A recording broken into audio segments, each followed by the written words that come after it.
Shalom, Boker Tov à toutes, à tous. On est très heureux de se retrouver comme chaque dimanche matin.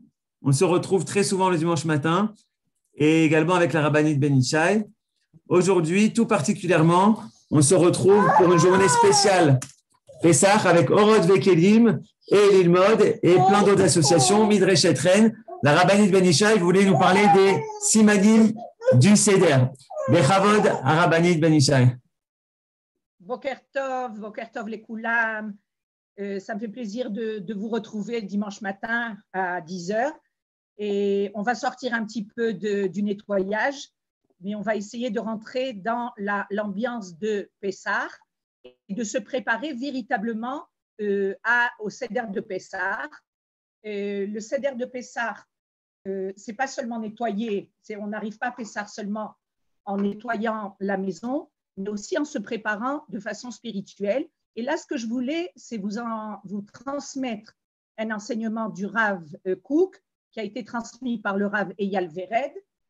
Et en fait, il nous explique que notre but dans le Seder de Pessah, c'est de passer d'un stade où on est avadim, c'est-à-dire esclave, à un stade où on est bnei chorin, c'est-à-dire où on est libre. Notre but à Pessah, c'est de nous libérer. C'est en fait le grand challenge. Est-ce qu'on va être libéré? Évidemment, les enfants d'Israël, ils étaient esclaves en Égypte. L'Égypte, ça s'appelle Mitzraïm. Et Mitzraïm, c'est en fait Metzarim. C'est quelque chose qui nous rend étroits. On a comme but dans le peuple d'Israël de ne pas être étroit. On a besoin de largesse, on a besoin de ofakim, c'est-à-dire d'horizon, on a besoin de grandeur. On ne veut pas être étroit dans un carcan qui ne nous laisse pas la possibilité de grandir et de nous épanouir. On parle de ça, archavat adat. On a besoin d'avoir un esprit qui soit grand, qui soit large. Et pour ça, on va passer à Pessah, on va passer des étapes.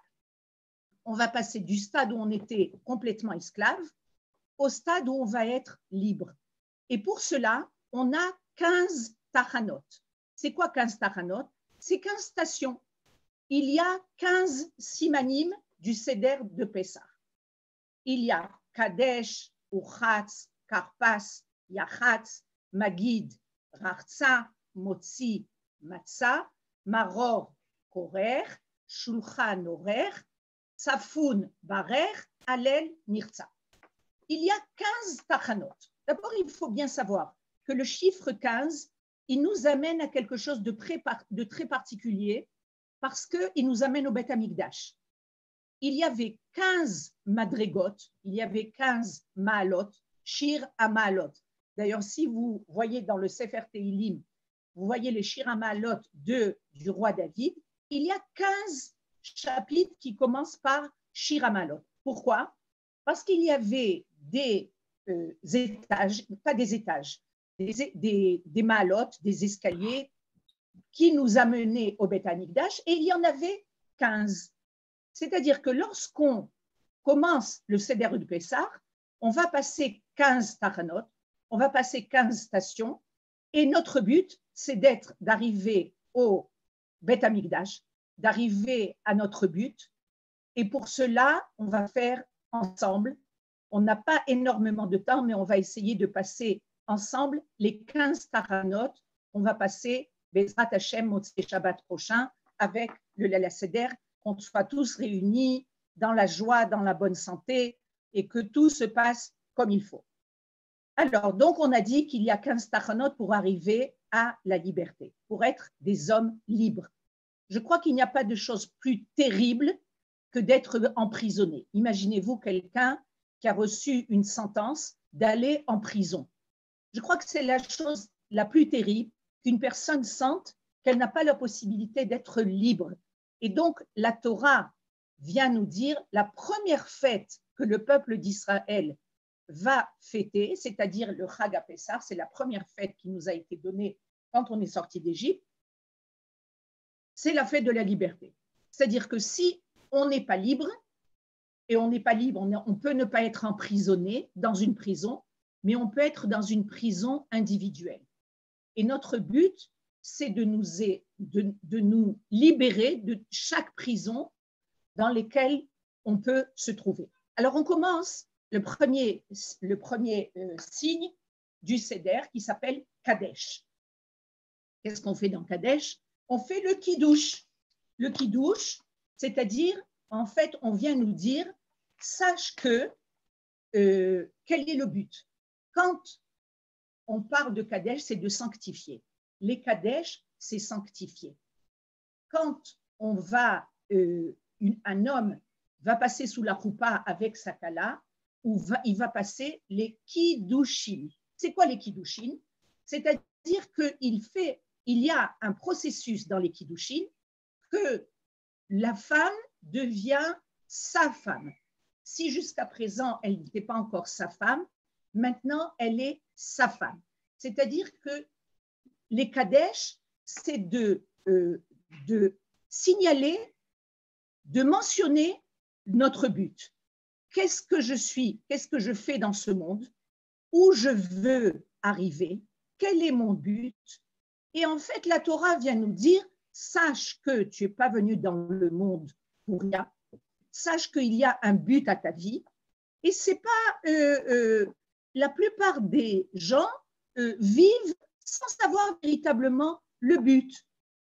Et là, quand on fait le Kiddush, on vient nous dire quel est notre but. Il est marqué dans le Kiddush, Baruch ata Hashem Elokeinu melech haolam, Asher bachar banu mikolam. Dieu nous a choisis parmi tous les autres peuples. Veromemanu mikol lashon. Et nous a élevés parmi toutes les nations. Vekideshanu bemitzvotav. Et nous a sanctifiés par ces mitzvot. C'est-à-dire qu'il y a, Akadosh Baruch Hu nous a sanctifiés. C'est-à-dire comme un homme, un khatan va sanctifier sa kala, il va lui faire kiddushin. Akadosh Baruch Hu a fait les kiddushim avec le peuple d'Israël, qui banu bacharta otanu vekidashta mikol ha'amim. Tu nous as choisis et tu nous as sanctifiés. Et pour cela, non, on va, c'est-à-dire quand on va commencer la Haggadah, on va mettre une définition, quel est notre but? C'est-à-dire qu'une personne qui vit sans but, sa vie n'a pas de sens. Un esclave n'a pas de but. Un esclave, il n'a pas de futur. Un esclave, il vit le présent. Il ne vit pas le futur.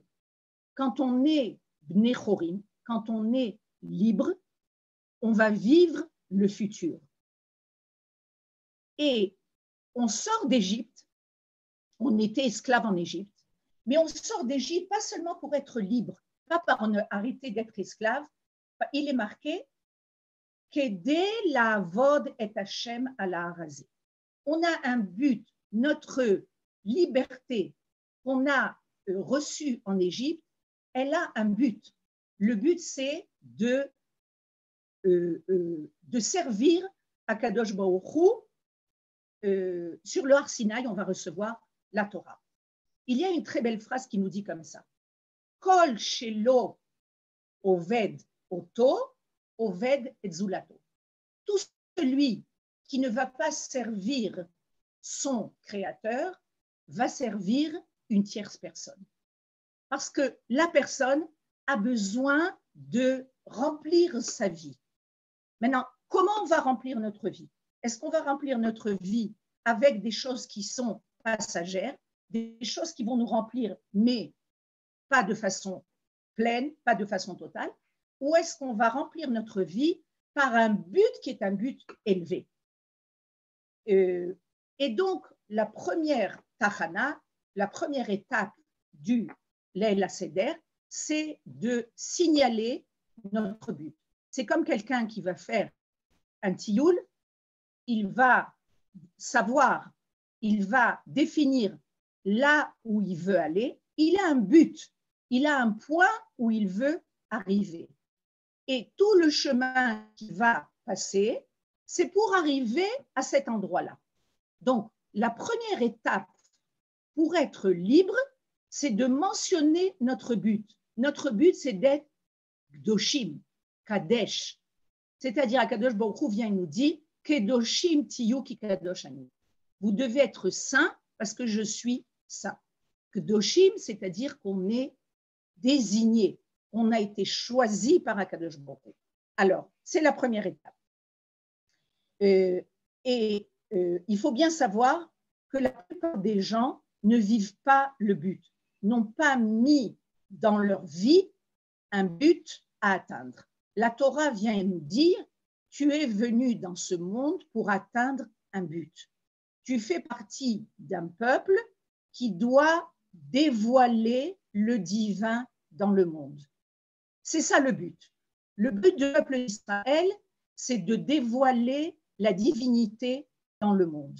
Et nous, de façon individuelle, on fait partie d'un peuple et notre but, c'est un but très élevé. Donc, c'est ça la première étape de Kadesh. On arrive au Chatz. Mazé Chatz, on va se laver les mains, mais on ne va pas faire de bracha. On va se laver les mains. Pourquoi? Parce que après, premièrement, on va se laver les mains sans bracha, parce qu'on va prendre du karpas, on va prendre du céleri qu'on va tremper dans de l'eau salée. Et à chaque fois qu'on a un mets, un aliment qu'on va tremper dans du liquide, il y a un besoin de ce litol yadaim sans bracha. Par exemple, si tout le monde ne le fait pas, mais si je vais tremper un gâteau dans le café, il faut se laver les mains. Il faut faire netilat yadaim sans bracha. Tout le monde ne le fait pas. Je ne sais pas si c'est une halakha véritablement, mais c'est comme ça que c'est marqué. Et là, en fait, on vient nous dire, au niveau de notre ascension vers la liberté, on vient nous dire que la première des choses sur lesquelles il faut faire attention, c'est nos mains. Nos mains, c'est un membre qui bouge beaucoup, qui touche à des tas de choses, et on commence pour devenir libre, pour l'ascension vers notre liberté, on vient nous dire, fais attention à tes mains, fais attention à ce que tu fais. C'est la première étape. On ne nous dit pas, fais attention à quoi tu penses, fais attention à quoi tu dis, qu'est-ce que tu vas sortir de ta bouche. C'est déjà un degré beaucoup plus élevé. On nous dit, fais attention à ce que tu fais avec tes mains. Par exemple, les enfants, les petits-enfants, ne sont pas, ils n'ont pas d'attention au niveau de leurs mains. Ils cassent énormément de choses. Pourquoi? Parce qu'ils n'ont pas de date, ils n'ont pas de chorma, ils n'ont pas de raison. Déjà, quand tu es petit, on peut accepter qu'un enfant ne fasse tomber un verre. Mais quand tu es plus adulte, quand tu es plus âgé, tu dois faire attention à ce que font tes mains. Mets déjà une pensée à tes mains. C'est la première des choses. Et la première étape après le kidouche, c'est de faire attention à nos mains. C'est la première étape, c'est-à-dire on vient nous dire, il y a un passou qui nous dit sour mera ve'asetov. Et là, éloigne-toi du mal et fais le bien. Fais le bien, c'est compliqué. On ne sait pas exactement ce que c'est le bien. Mais la première étape, c'est sour mera. C'est-à-dire éloigne-toi de ce qui peut entraîner le mauvais. Sour mira. Le mauvais, il y a quelque chose qui peut être mauvais, éloigne-toi de ça. C'est la première des choses, c'est le fait qu'on va se faire la netilat yadaim sans bracha. La netilat yadaim sans bracha, c'est pour nous dire, tu veux commencer à être un homme libre, commence à t'occuper de tes actes. Même si ce n'est pas accompagné de pensées très profondes, fais attention. Fais attention à ce que tu fais, fais attention où tes mains vont se trouver. Il faut que tes mains soient déjà pures. C'est seulement les mains. Ça, c'est le début de notre travail au niveau de notre ascension vers la liberté. Après, on a la troisième étape, c'est Karpas. Karpas, c'est le céleri. Le céleri, on va d'abord tremper le céleri dans de l'eau salée. On doit manger parchot mikazait, c'est-à-dire une petite quantité. Et en fait, on nous dit c'est une achila, c'est une nourriture qui vient t'appeler à aiguiser ton appétit. Mais on doit manger un petit peu. C'est-à-dire que si, en général, quand on arrive au lait la seder, on a faim, et alors le repas arrive beaucoup plus tard, alors on pourrait se dire, ouais, je vais remplir mon ventre avec beaucoup de céleri. Non, on nous dit, il faut manger une petite quantité de céleri. Qu'est-ce que ça vient nous enseigner? Ça vient nous enseigner qu'en fait, on doit les istapek bemoat. Pour arriver à être libre, on doit se contenter de pas beaucoup, de ne pas être dans un monde d'abondance qui va nous rendre esclaves de cette abondance. Ça, on peut parler de nos jours où, Baruch Hashem, on a à profusion, on vit dans une génération où on a tout à profusion, mais d'un côté, c'est une grande bracha, d'un autre côté, c'est une grande, ça peut nous faire tomber. Pourquoi? Parce que si on n'a pas ce dont on a l'habitude d'avoir, ce qu'on a l'habitude d'avoir, on va se sentir vide. La Torah vient nous dire, il faut que tu sois content de ce que tu as. N'aspire pas au niveau matériel à être sans arrêt, à avoir des besoins qui sont sans arrêt, qui se renouvellent. Tistapek bemoat. On nous dit dans les Pirkei Avot, Ezeu Achir, Asamer Bechelko. Quel est l'homme qui est véritablement riche, Achir, Ocher, la richesse? Ce n'est pas celui qui a beaucoup d'argent à la banque. Ce n'est pas celui qui a beaucoup de voitures et beaucoup de maisons.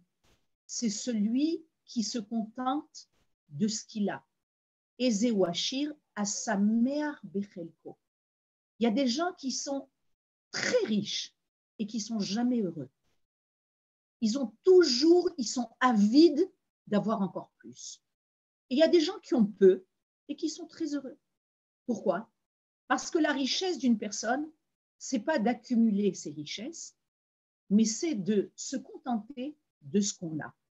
Alors le Karpas vient nous faire prendre conscience que pour arriver à être libre dans notre vie, il faut se contenter de peu de choses, de ne pas être rempli de matériel qui va finalement nous alourdir.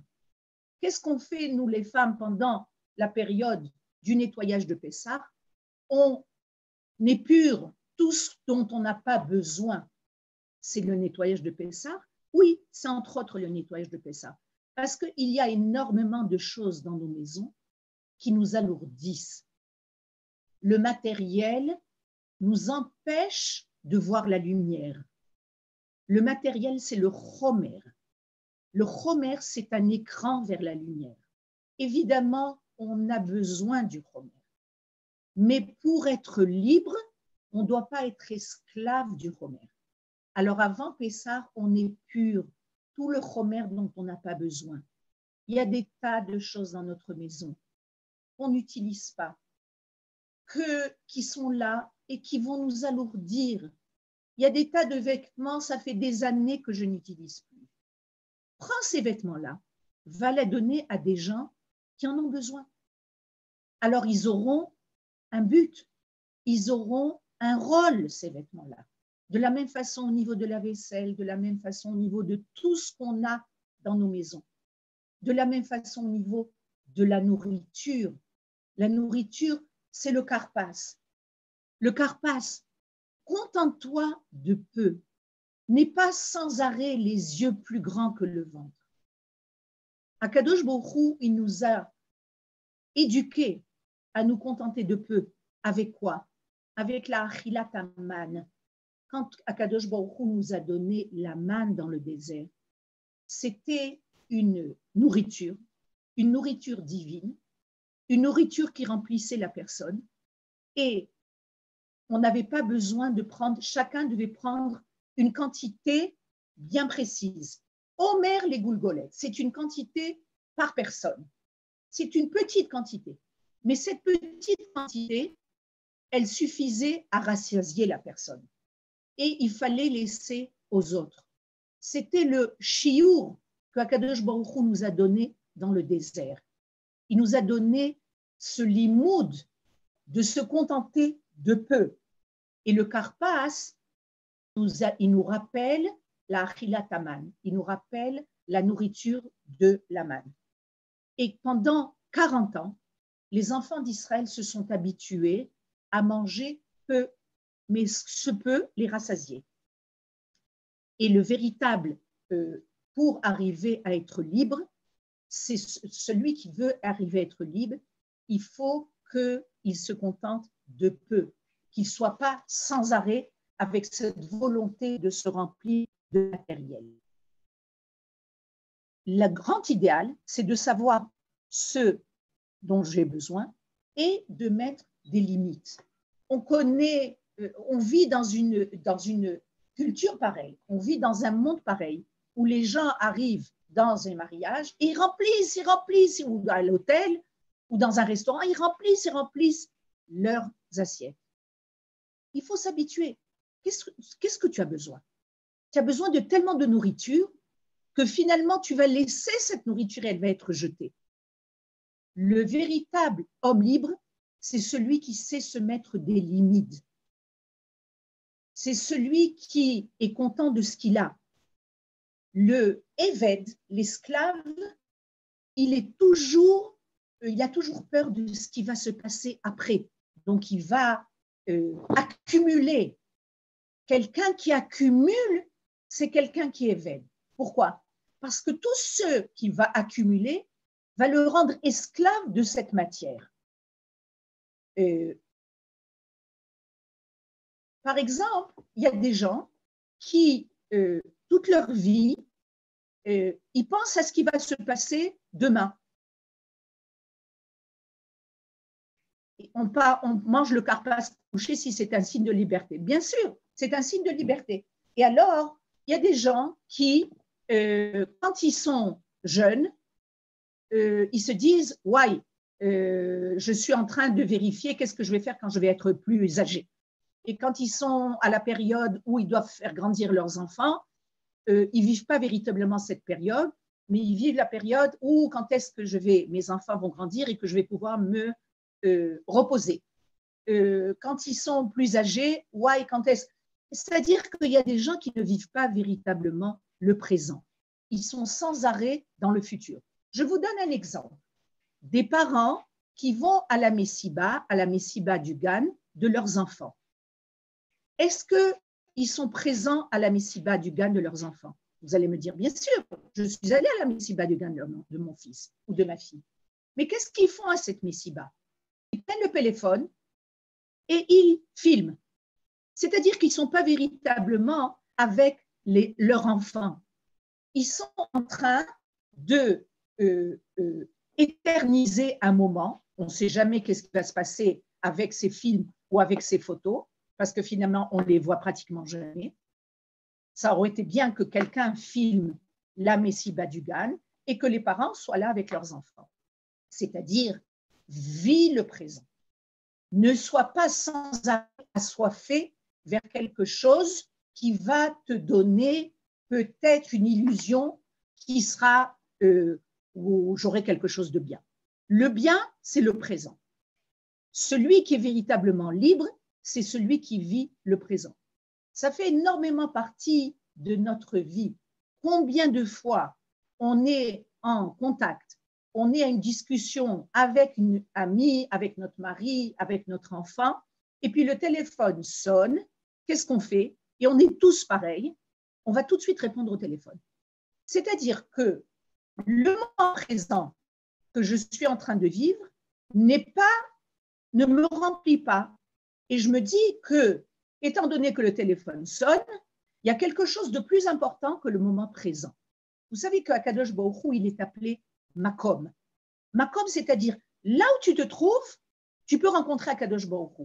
Tu es en train de parler avec quelqu'un, tu rencontres Akadosh Baruch Hu. Tu es en train de nettoyer ta maison, tu es en train de rencontrer Akadosh Baruch Hu. La véritable liberté, c'est de vivre le moment présent. Je vois que le Shaon, la montre, elle tourne et on a beaucoup de simanim. On va un petit peu passer rapidement. Après le Karpas, on a Yachatz. C'est quoi Yachatz? On a trois matzot. Les trois matzot, c'est Cohen, Lévi et Israël. On va prendre la matzah Emsaït, la matzah du milieu, et on va la couper, la casser. Et on va la cacher. C'est ce qui va devenir le afikomen. Pourquoi c'est tellement important? Parce que là, on vient nous dire cet acte de casser, c'est un acte qui va t'amener à la liberté. Pourquoi? Parce que pour être libre, il faut lishbor. Il faut casser. C'est quoi? Quoi casser? Il faut casser nos midot, c'est-à-dire lishbor et ta midot. Je sais que j'ai une mida qui n'est pas bonne, je vais la casser. Je vais travailler sur cette mida pour être meilleur. Je vais casser mes habitudes. On a des habitudes qui sont pas bonnes. Pour ça, il faut une péoula. Il faut un travail de casser nos habitudes. Il faut, pour être libre, il faut les vater, il faut renoncer à certaines choses qu'on a l'habitude de faire. Zélechalem mechirim, c'est-à-dire qu'il faut payer le prix. Ça fait mal de casser, mais on n'a pas le choix. On n'a pas le choix. Le shever, casser, c'est lishbor. Shever, dans le langage de la Torah, on dit mashber, c'est une chaise où une femme accouchait. Avant, les femmes, elles accouchaient pas couchées, elles accouchaient assises. Et cette chaise d'accouchement, elle s'appelle mashber. Mashber, quand il y a un mashber, ça amène à une léda, ça amène à une naissance. C'est-à-dire, il faut savoir que pour faire naître quelque chose, il faut un mashber, il faut une cassure. S'il n'y a pas de cassure, tu ne peux pas faire apparaître quelque chose de nouveau. Et le shever, c'est aussi un synonyme de tikva. Tikva, c'est l'espoir. Le peuple d'Israël, il est plein d'espoir. Il est dans un monde où il sait que pour avancer, il y a besoin de shever, le shever. Maintenant, qu'est-ce qui s'est passé à la Yetziat Mitzrayim? On vient nous dire, les enfants d'Israël avaient tellement peur des Égyptiens, et Akadosh Baruch Hu a voulu casser cette peur des Égyptiens. Parce que si tu es effrayé, si tu as peur des Égyptiens, tu ne peux pas arriver à la crainte de Dieu. Qu'est-ce qu'il a fait? Il a demandé le 10 Nissan au peuple d'Israël dans 2 jours. On est le 8 aujourd'hui.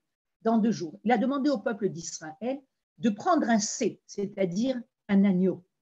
Et l'agneau, c'était le symbole, c'était l'idole des Égyptiens. De prendre cet agneau et de le mettre à la porte de leur maison. Imaginez-vous, les Égyptiens voient les Juifs, les Bnei Israël, avec un agneau à leur porte. C'est terrifiant. Et alors, c'était pour l'Ishbor et Taparat. C'était pour que les Juifs, les enfants d'Israël, cassent leur frayeur contre les Égyptiens. On n'a pas peur de vous.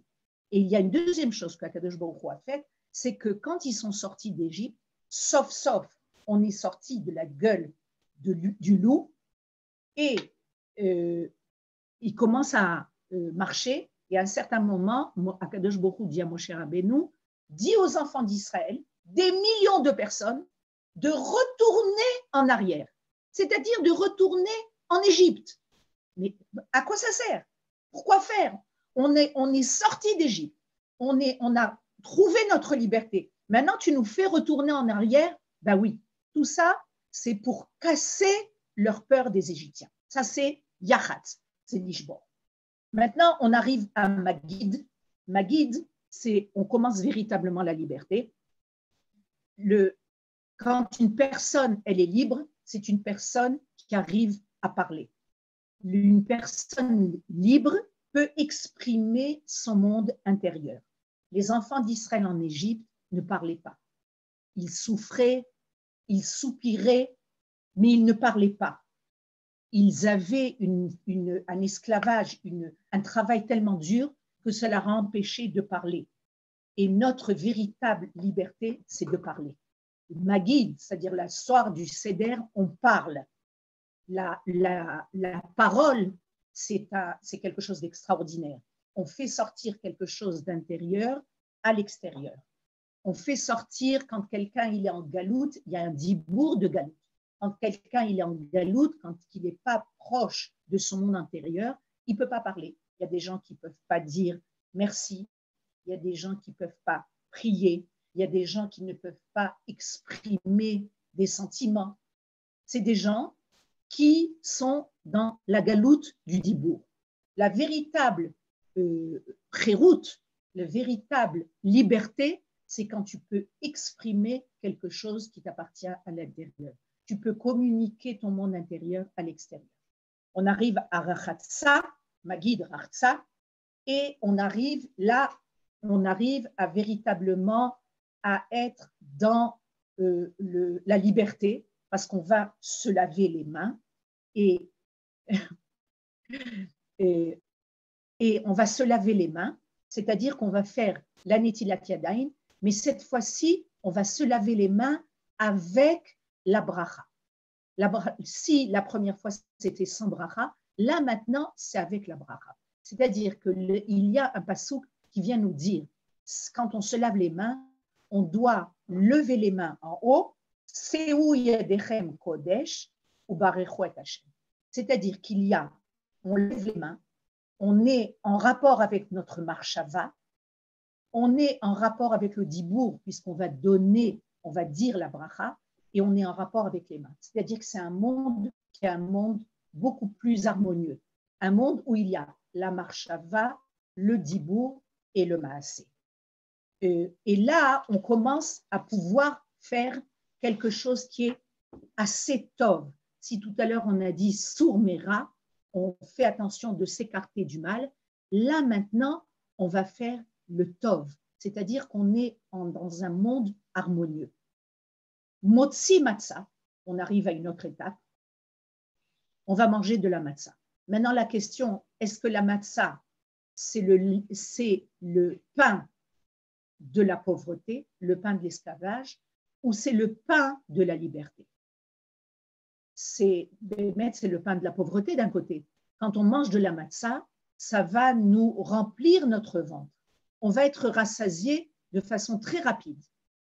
D'un autre côté, la matzah, c'est le pain que les enfants d'Israël ont commencé à faire, mais qu'ils n'ont pas eu le temps de faire monter le pain. Et donc, ils sont partis d'Égypte et c'est le pain de la liberté. C'est le même pain. Qu'est-ce que ça veut dire? C'est-à-dire que les choses qu'on passe dans notre vie, ça peut être des choses qui sont très difficiles, mais ces choses-là vont être d'afka, les choses qui vont nous permettre de grandir. On raconte sur David Améler que quand il était roi, il avait une petite chambre et il rentrait dans cette petite chambre une fois par jour. Et dans cette petite chambre, il avait son bâton de berger et il avait sa besace où il mettait sa nourriture. Et il s'asseyait par terre et il pleurait. Et on se demande, regarde, David Améler, tu es devenu un roi. Pourquoi tu te rappelles le temps où tu étais berger, tu étais seul, tu n'avais personne autour de toi, tu avais bekoshi de quoi manger, tu n'avais pas beaucoup de quoi manger. Oui, Dafka, je suis devenu roi, mais n'oublions pas d'où on vient.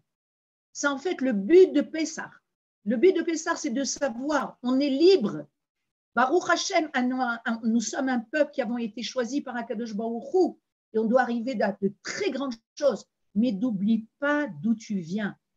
N'oublie pas tes antécédents. N'oublie pas tes racines. Tu étais esclave. C'est ça qui va te donner la grandeur. Vous savez que dans la Haggadah de Pessah, on parle de choses qui, a priori, n'ont pas rapport avec la Haggadah de Pessah.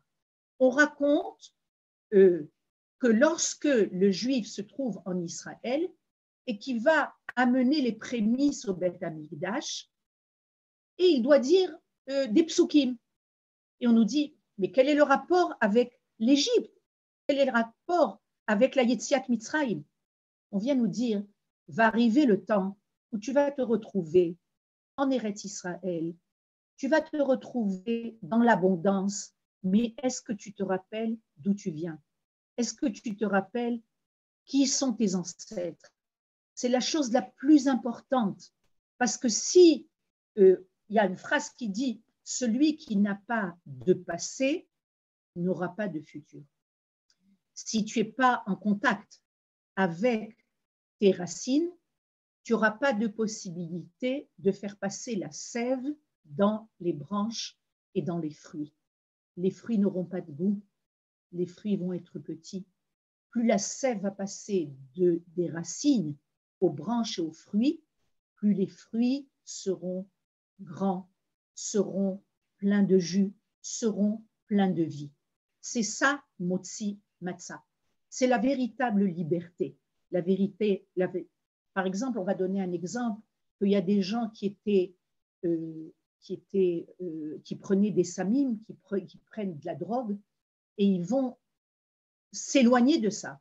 Ils vont faire une cure de désintoxication, que Dieu préserve, et ils vont arriver à s'en sortir.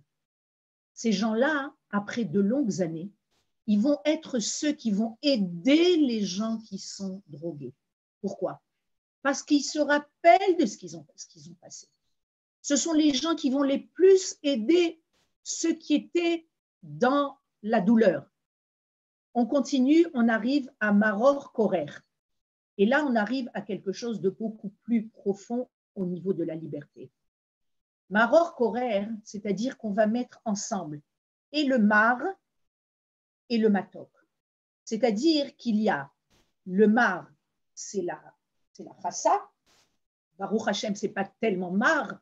Ce qui est mar dans la chassa, c'est-à-dire ce qui est amer dans la chassa, c'est le milieu de la feuille et ce n'est pas aussi tellement mar, parce qu'on vient nous dire, même s'il y a des choses qui sont mar, qui sont amères, sache qu'il y a du matok. Et qu'il y a dans les douleurs de la vie, il y a aussi du matok. Est-ce que tu vas réussir à faire en sorte que le mar devienne ram, que le mar, la mer, devienne ram, c'est élevé. Et on voit ça, par exemple, quand quelqu'un est en bonne santé, il ne pense pas à sa bonne santé. Seulement quand il va être malade, il va se dire « why, j'ai jamais pensé combien c'est important d'être en bonne santé ». C'est-à-dire que le mar, la mer, va lui faire prendre conscience de choses très importantes. De la même façon, quand quelqu'un il a sa parnassa, il ne pense pas que combien c'est important. Il ne pense pas remercier Akadosh Baruch Hu.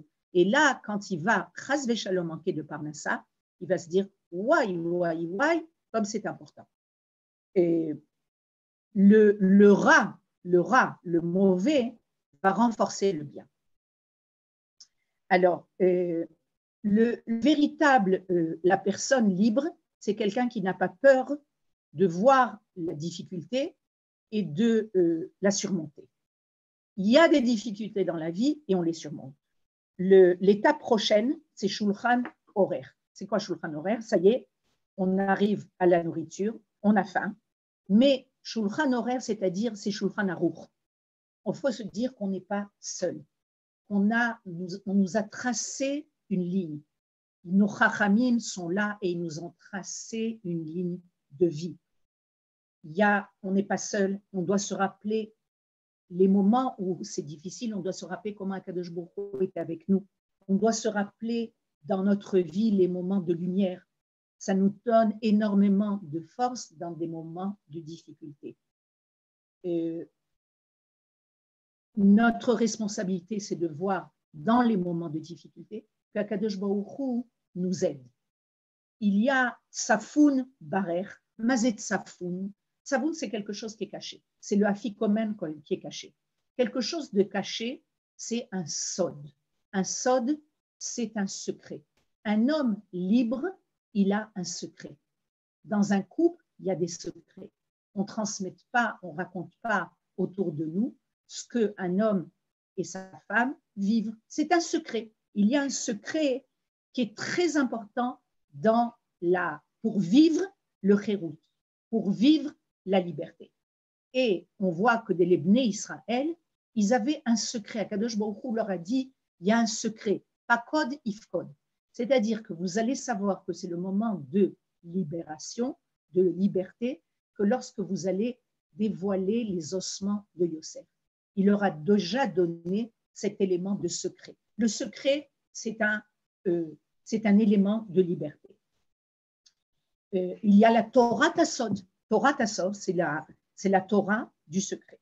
Et on termine, on n'a plus le temps, je fais ça très vite.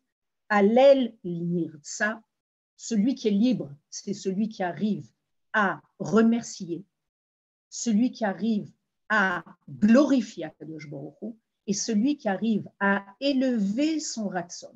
Celui qui arrive à élever son ratson, élever sa volonté, pas seulement à avoir quelque chose pour lui-même, mais avoir une volonté pour quelque chose de beaucoup plus grand. Je suis prête, je veux quelque chose de grand, non seulement pour moi, pour mes enfants, pour mon mari, pour ma famille, mais je veux quelque chose de grand pour tout le peuple d'Israël.